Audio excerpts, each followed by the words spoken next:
Howdy. So when you receive your sickle bar mower from us, we have checked the gear lube, we've checked the bolts, we installed the quick connector coupling on the back here where it connects to your tractor. It will come in two separate pieces, the transmission side and the cutter bar side. So before you can use it, you'll need to connect these together. It'll also come with these skids. These are how you adjust the mowing height. These have been set for about 1 3/4 cutting height currently.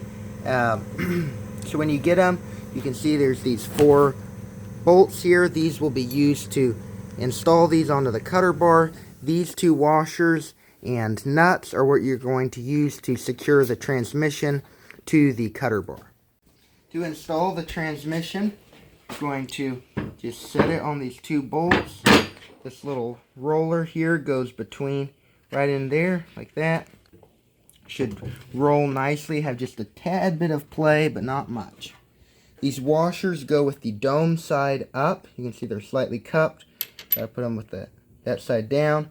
You're also going to want to put blue Loctite on these. Very important.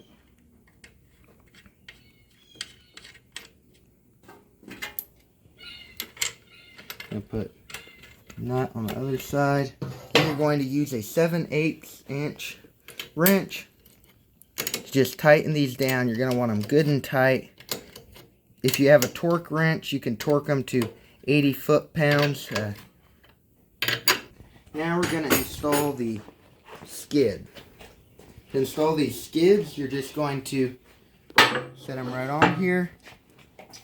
Kind of lift up. They go right in these 2 holes on the back of the cutter bar.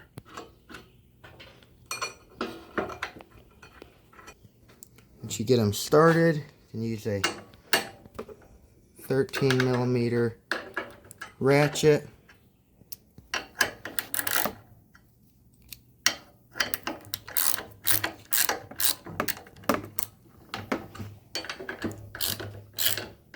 Just tighten these in good.